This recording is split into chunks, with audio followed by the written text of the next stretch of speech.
Hey guys, it's Lindsay with Mango's Miracles. And I'm Angela.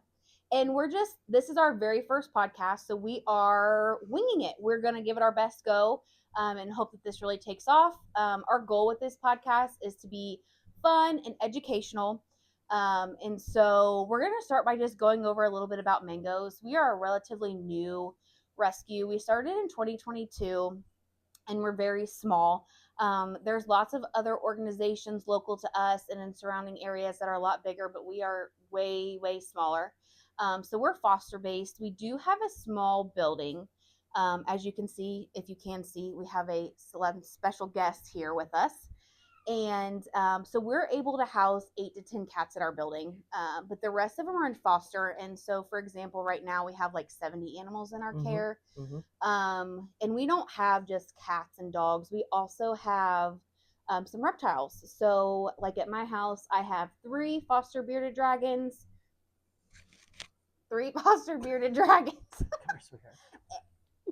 I'm trying to get him culprit. This is, do you know which one this is? No. Okay, we can't tell these two apart. We just call them the house panthers. Yes. Brother just walked underneath and his us. brother's running around, but I don't know which one's which. So yeah, he's really friendly. He's up for adoption. Very sweet. He's currently licking my hands. But anyways, so we have a tortoise right now that's up for adoption, and we have 3 bearded dragons. Ouch, dude. And a snake. So we do get other things besides just dogs and cats, but it really just depends on what we have fosters for. Yeah. You want to add on some things? Yeah, I think that our main focus really started with dogs and cats, but I think just because there's been a need in Delaware County and East Central Indiana, for that matter, over the past 2 years or so, that has expanded a little bit. I tend to live in the cat side of the rescue versus the dog or exotic animal side, although I am thinking about the exotic animals piece a little bit because bearded dragons do seem to interest me. But so it is expanding, and it's all need based. We try to answer what needs they have and what needs are in the community, and as best as we can, we try to help out where we can when needed. But it is volunteer. Yes, so we are volunteer based. So all of our fosters are volunteers. Everybody who cleans our building is volunteers. Sorry, the cat's trying to eat my microphone. Everything is volunteer based. Dude, trying to eat my microphone. So yeah, and so like for our adoptable animals, how we work is, so our intakes, we take in what we are able to handle. We have available fosters for. So we take in a majority of them are cats. We do a lot of cats every year, but we also do dogs if we have fosters available. We have to be really particular with what dogs we can take in. They have to be able to fit into the foster homes, because we can't have like that dog attacking the foster's dogs and causing troubles in that aspect. So it has to be safe in the foster homes. So we have to be really particular of what we can take in. We have to know their background a little bit to make sure that it's safe for everybody. And we don't want to set the dog up for failure either. We want to make sure that we're putting them in a good placement and that everybody's going to thrive. Obviously, knowing that the first couple weeks are going to be an adjustment period, but we don't want to set them up where we know that they're going to fail. And then the reptile aspect of it is if we have open foster homes and foster homes that are educated in their husbandry and can be able to meet their needs. So like me, for example, we've had several sulcata tortoises go through our rescue program, and I have the space and the capability to foster those, but there's not really many others that can unless they're little tiny babies. So we have to make sure that we have the fosters that are able to take in those animals before we can commit to them. And then so once that they're in our care, everybody's going to get vetted. So they're going to get spayed or neutered. They're going to get microchipped. They're going to get dewormed, their first vet exam. They're going to be started on prevention. And then, am I missing anything? And then we send them off to fosters that are available. Yeah. And actually, that kind of leads, I think it's a good way to lead into what do we expect out of our fosters? How can someone become a foster? Because one of the things is being a foster and having worked with Lindsay 10 years at least in this piece of rescue work. I have a full-time job. My husband has a full-time job. So all of us pretty much within the organization have jobs, and this is really kind of our side gig, so to speak. So anyone can do it though, and I think that's let me try and grab her before she rips off the back. Anyone can do this. So if you could maybe outline a little bit of what we expect of our foster folks and kind of what those expectations are, what they can expect from us in terms of that. So if you're interested in fostering, what we're looking for is somebody or families that have the time. It doesn't have to be a bunch of time, but time to dedicate towards rehabilitating the animals, or just caring for them while they're in your care, and essentially have a spare bedroom, a spare bathroom, somewhere spare, garage, somewhere like that, the way you can keep the animals separate, because these animals, before they go to foster care, they are vaccinated and dewormed and flea treated and stuff like that, but they've not had their vet exam and their combo test. So we recommend keeping them completely separate, just in case they were to break with illness. That way your animals wouldn't get sick. And then in that time period, while we're waiting for them to get vetted, because they may be too little to get vetted, so we've got to wait till they reach that age and weight range, you're just learning about that animal. You're feeding them, you're scooping their litter boxes or taking them outside. You're learning about that animal, and you're helping train them to become great household pets. And then once the time comes that they are able to get fixed, then we ask that you transport them to and from their vet visit. And then the only other transportation we may need you to do is to transport them to their meet and greets, or if they're coming to our building to get to come on the adoption floor, or if they're going to PetSmart in Anderson, where we have like 5 cages, I believe, and so we put cats there that are available for adoption too. Dogs will always stay in their foster home until they're adopted, because we don't have anywhere to house them besides foster homes. So you will keep the dogs until they're adopted. And some cats, because some cats may not thrive in these environments. Angela's had some that don't thrive at PetSmart, or that don't thrive in our building. And so just keeping those animals until they're available to be adopted, or have an application that is approved for the adoption. So mostly it's just cleaning up after them, feeding them, housing them, loving them, showing them that everything is happy, healthy, everything is good. You can trust us until we can get them to their approved adopter.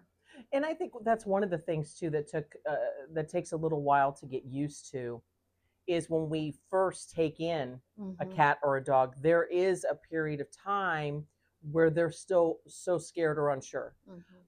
We have taken in quite a few that where they came from was not the best of circumstances. Yeah, most of who we get is not from the best of circumstances. There are some like owner surrenders or that we pull from other shelters, and they're doing totally fine in those environments, and it's safe, and it's they're doing okay, but they thrive getting out of those environments and getting into a foster household so that we can better meet their needs, especially with shelters, because they are loud and they're noisy and it can be very stressful. So just getting them out of those environments and into a foster home, we can really see them thrive, and it's a much better chances of them getting adopted, and for them to just overall be happier and healthier until they can find their people. Yeah, and I think it's a little bit of time for them to kind of get used to that. And I call it decompress. Yes, they need a decompression stage before you can really get to see their true colors. Cats can be really stressed for a couple weeks, especially adult cats. Kittens usually are pretty adaptable unless they're feral. And then your dogs, especially the dogs going from one household to a new household, or from the shelter, or as a stray to a household, they definitely need a decompression time too. It really just depends on their personality. And so I think that, from my own personal rescue journey, I guess, I think I'm just going to foster one, right? Yeah. And before you know it, it kind of escalates. But the benefit of our work is that, hey, sometimes some of us need a break. Rescue work can be exhausting. And so we have with our volunteers, which we can always use volunteers. We've got a network of folks here that are saying, hey, I can take one this month. I can take off. I can help you when you're on vacation, that sort of thing. So the good thing about our organization and what Lindsay's built is this idea that we are indeed a family. Yep. Somewhat dysfunctional family sometimes. But we're a family in that, hey, if you need something, just let me know, right? Because this is can be exhausting. It's very exhausting. If you know anybody in animal welfare, shelter, rescue, anything like that, even in veterinary medicine, it is exhausting. It is emotionally and mentally tolling, which I don't want that to push anybody away or think not to do it, because it's also very rewarding. But when you need a break, you need a break. That's totally fine. So, like, for example, like if you're going on vacation, you know you're going to be out for 2 weeks, and we're like, okay, cool, no problem. Like, post it on the foster group, and we'll get somebody to take over while you're gone. When we have some people, that's all they do is just watch the animals while the other foster, like the original foster, is on vacation. And that works out well too. Like if you're just able to keep them for a couple weeks in that aspect, and you want to be a fill-in, or you're like, I can only keep them for a certain time period, and like, okay, you hold on to them, and then I can get them into another foster once their animals move, or so on and so forth. Yeah, and that's a huge godsend. Yes, it really is a massive help. Yes, in that respect.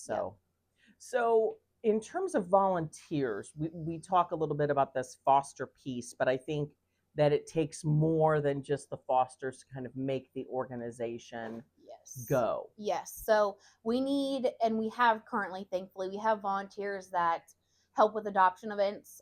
They also help clean our building, or they help clean PetSmart. Those are going to be the three main things. And then we're definitely going to need volunteers to help us. So the building that we're in is really small, but we can't afford anything else right now. We have goals to eventually move up, and we would love to do that sooner rather than later, but financially that we just can't right now. So we're going to need volunteers that can help us lay new floors in our building that we're in now. They're not very old, but had some issues with them. And so our best bet is to just lay a vapor barrier over them and then lay new vinyl plank. And then our cats are also going to Smitten Kitten next week, which when this video may be posted, maybe this week. But we need people to help us touch up our paint and just like kind of make everything clean and organized again, and just make it look more presentable. With housing cats here, you know, they're cats. They're doing crazy things. You saw the one climbing up my back. You know, they're bouncing off the walls, literally. The kitten's bouncing off the walls, things like that. So we just need some touch-up work and new floors. So we're going to need some help with that very, very soon. If anybody wants to help with that, just comment down below, or send us a message on Facebook, and we can get you involved in that. We could greatly use some help. Oh, absolutely. And then I guess I should say, talking about volunteers. Yes. There's really only 2 to 3 of us that work on the applications, social media. What else? Medical records, scheduling spay and neuters, TNR projects. What else am I missing? TNR is a big one. Yeah, we definitely need TNR help too. Transport too, because sometimes we have our animals get transported to another rescue that may be a better fit for them. For example, like bottle babies, we just transferred out some bottle baby puppies. Not all of them, but some of them, because they had a bottle feeder too. So transport too. There's lots of things. If you ever want to get involved, just send us a message or comment down below, and we would love to get you roped into our program. Oh, absolutely, because there is a space for everyone. Yes. That is very true. There's a space for everyone. Yep. And what's interesting about all of us is all of us bring different skills and interests and abilities. Yep. All of us do. So together, it's been an interesting journey because it just works. Yeah. It just works. Yeah. So like, for example, I am not super organized. I'm a little chaotic, ADHD. That, you know how that is. And so Angela helps keep me organized, or she'll help organize in the back or different things like that. She even brings her little label maker to put labels on things. So I do. I mean, there's just, everybody is welcomed and appreciated. And so, you know, brings the different skills, and it helps tremendously. Oh yeah.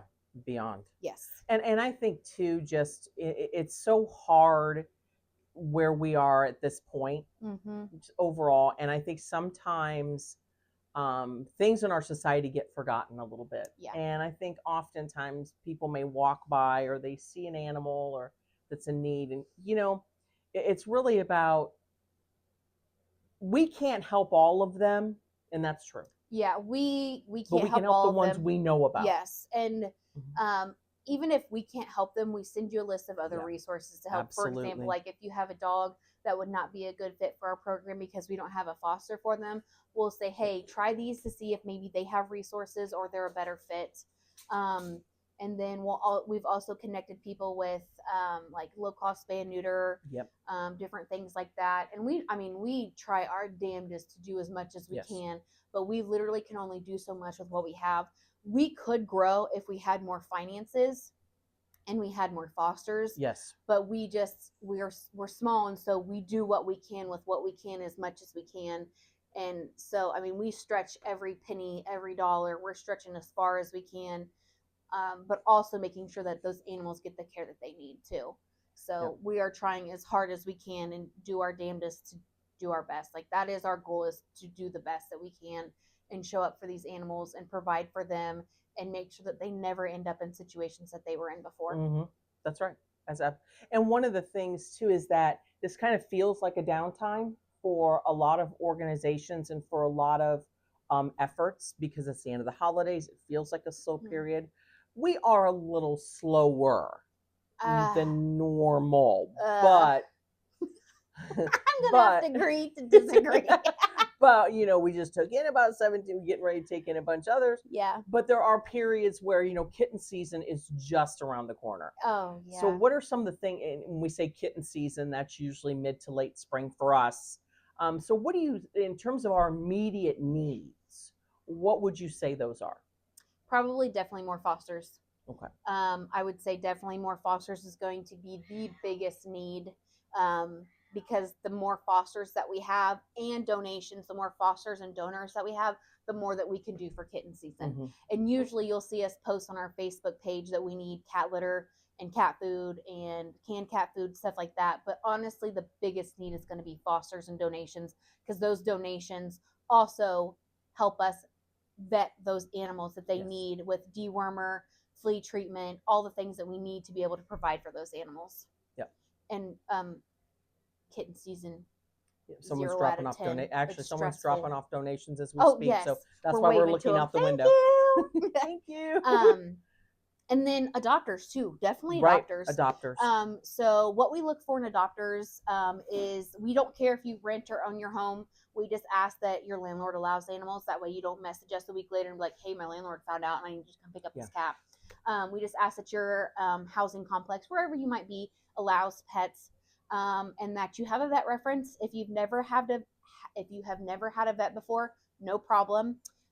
We will just we'll reach out to your personal references, and then we will make sure that you have a vet picked out. And if you don't know, we'll send you some recommendations. Or if we don't know your area, we'll say, hey, call around or ask your family and friends that are in that area and have a vet picked out. And then, just ask for like financial stability, meaning that you'll be able to provide for the animal long term. Let me ask you a question that we get asked a lot. Yeah. Being in a college town. Okay. We do have a college students. Yes. Who will inquire about our kittens, our cats, or our dogs and puppies. Mm-hmm. What is our policy in regards to college students? We typically do not allow adoptions into the dorms because it is just not enough room. And if your roommate doesn't like and doesn't want a pet in the room too. So if you're in like an apartment, outside of the dorms, like an apartment, or if you're in like a house, then we can go down that route. And again, just make sure that you have all your ducks in a row for adoption. And I think too, one of the things that I don't want to say is hesitant, but mm-hmm. we kind of take a pause with is, do your parents know you're adopting? Yeah, especially for those college kids. And they're like, oh, well, my parents are going to pay for it. Well, then at that point, your parent needs to be on the application and stuff like that too, because they are going to be financially liable for that pet if they're paying for everything. So yeah, and it's not uncommon, at least in this town, but in a lot of college towns, I think it's safe to say that when the end of the semesters come and the end of the academic year comes in April or May, and you're moving back home and your parents say no pets, there's a little uptick in the amount of pets that are left behind. Yeah. And our goal is to get them into their forever families. Yeah. Like that is the goal. We want them with their people forever. We want people that can commit. I know that the way the world is now, commitment can be hard, but we need you to be able to commit to your pet. Absolutely. Like they are your companion and we want them to be with you forever. So I think if you're watching this and you are a college student, but you're living on your own, I think just as long as you and your parents are part of this process together, or you and your guardians are part of this process together, because ultimately we are talking about something that is going to rely on you and also requires a lot of responsibility. So we hate to hear those stories of the ones that get left behind in April or May because their parents won't allow them to bring them home. And maybe because they weren't talked or consulted with. So it happens. So but if you're like out on your own, totally 100% complete, like that's no big deal. Like that, then we just have that conversation with you and get everything figured out, fill out the application, everything like that. But we only do adoptions by application. So you have to have an approved application. All of ours are digital. So if you just get on our website, you get on our Facebook page, everything like that, you're going to be able to find the applications pretty easily. And if you can't, just send us a message and we'll be happy to send over the link. And then I should touch on like the areas that we service, or I don't know if that's a proper word to say. But so we mostly do Henry County, Delaware County, other surrounding counties like Madison County, local. We try to stay local. There have been instances where people have reached out to me, for example, like the Amish, and they were out of state, and we went and picked up those dogs. But it again, we try to stay local, and it depends on what we have fosters for, or if we can take them in temporarily and send them to one of our rescue partners that might be a better fit for them. And to add to that, the number of relationships that we have with other organizations, both in and out of the state, is enormous. So we are constantly working with other groups, and so it's really this larger scale family that we're all in this together. We're all motivated by the same reason. We all want the same thing. And so I wouldn't say that there's any competition, but we're all working together. Not competition. I will say we've not had it, but amongst other groups, there is some drama. And that's where we stay out of it. We are not getting involved in that. No, ma'am. We are staying out of that. But yeah, we try to work with as many as we can. There are some local ones that we work with pretty often. But yeah, if we can help, we do. If we don't have the resources, we'll be honest and we'll tell you, hey, try these other places. I don't know if they can help, but we will try our best to get you some other information to help. So what can we look forward to in the other podcast scenarios? Okay. In other episodes? Yes. So we're going to try to do a podcast weekly. I'm really making that our goal, is that we'll do podcasts weekly. A special guest. So obviously today you can see the cats that are running around. You can't see them behind the screen, but there are literally cats running around everywhere right now. Everywhere. All the ones that are here at our building. So we'll have special guests. So I would love to bring in other rescue organizations for them to come and talk with us, and we just have a good conversation and educate of what's going on in their area, in state and out of state. And then I don't know. You'll just have to stay tuned to find out what special guests are going to come. Me too. I'm excited. Yes, so definitely special guests, and then lots of education stuff too. So we're going to do a segment over fleas, and you're like, Lindsay, why are we doing a segment over fleas? Because there's a lack of basic information, and I worked in veterinary medicine for 7 years, and so yeah, let's just do some education, because why not? Everybody, I mean, it's always great to learn more, and it can help you and your pet. So let's do some education. I don't know what else beyond like I have fleas, a suggestion. But some other stuff too. I think stress would be a good one. Yeah. I think Stress. Like, how does my stress? Oops, sorry. How does my stress impact my pet? Yeah. Or with that, how do we identify the stressors in the animals? Yes. So stress, we'll probably talk about that one for sure. Declawing. We'll probably do some spay and neuter. That might be a little controversial, but we're not talking about spay and neutering your show dogs. We're talking about spay and neutering your cat populations and your dogs that nobody wants, because they just keep reproducing and they can't get rid of these puppies. So different things like that. We're going to talk about spay and neuter in that aspect and population control in that aspect. If you have comments or suggestions, drop them below, because we would love to read them. And where you can watch our podcast, watch them and listen to them. So we're going to upload some reels onto Facebook, but to watch the full segments, you'll be able to watch them on YouTube and listen to them on Spotify. I've been working on getting our Spotify account set up. So we will drop all of those links for you guys. That way you're able to see them or listen to them on your way to work or decompressing, different things like that. Absolutely. But again, the goal with this podcast is to have some fun because shit's stressful, and to educate because it's great to learn. It's always great to learn, and you may not know things that will help you and your pet, help you become a better pet owner. So we may go over some things or talk about some things that are controversial, and we're probably going to turn the comments off because, again, this is supposed to be fun and educational, and we don't want a lot of drama and shitty comments because there's enough of that in the world. Yeah, we don't need any of that. We don't need that. So there's enough of that going on. Let's see what else. I think that in the meantime, so we've got some things planned coming up this spring. Our fundraising committee has been texting back and forth with some really cool ideas coming up for February and for the rest of spring. So I think we'll kind of use this to kind of plug a little bit of that too, just in case you want to get involved, want to help out, want to join, or maybe want to donate or whatever to our cause. That would be wonderful. But I think that's a good start. Yeah. So if you guys have any questions or comments, again, just comment down below or send us a message. We're just trying to grow. That's like one of our goals is just try to grow so that we can move to a bigger building, we can get donations, and we can do more for the communities. So there's nothing, and you deal with this more than I think anyone in our organization. There's nothing more disheartening when you have to turn away. Yeah, it's hard for me to say no. I'll lay in bed and I'll think about the ones that we didn't help, and it's hard for me to say no. But again, I know our capacity and what we can do, and unfortunately, no is some of the hard words that we have to say. So so stay tuned. We're going to be definitely posting more, and then we'll share some more information and stuff like that. We'll give you a little sneak peeks of who's going to be on our special guest list and who's going to be appearing that week.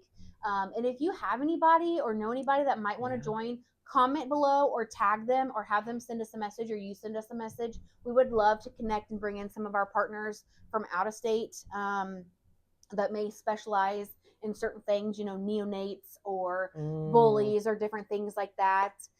Some local organizations, we would love to get them involved too, bring them in, talk about their organization and what they see and what they can do and different things like that. And we would love to have you come visit our building. If you ever want to come, like I said, again, our cats are going to Smitten Kitten, so we're going to be shut down for a little while. I say shut down, but it's just our building's going to be shut down while we're renovating and while all of our cats are there at PetSmart. But eventually, probably in March, if it comes sooner, we'll definitely post that on our social media. We're going to have Catter Days. So we used to do Feline Fridays, but we were not seeing enough turnout with that. So now we're going to try Catter Days. So keep an eye on our social media for that. Again, like I said, it's probably going to be starting in March or April, but we'll definitely post that on social media with updates and when that's going to start. And too, if you comment below, if you have a great vet, if you've got your own vet that you think is just maybe that's really helped you through something with your own pet, you think, hey, I think other people could really benefit from hearing this, put their name below as well. I mean, we, like Lindsay said, I think it'd be great. As many voices as we can get on here to talk about all kinds of things, I think would be a really good thing. Yep. And we will have a reptile segment. So I'll bring in Big Bessie, the sulcata, and who knows, you'll have to stay tuned to see what else we bring in. Oh, please tell me Eddie's coming. Baby Eddie, we have baby Eddie. He's adorable. He's a bearded dragon. So just reach out to us if you guys have any comments, questions, or concerns, and we look forward to talking to you guys next time. Bye. Thanks. Bye.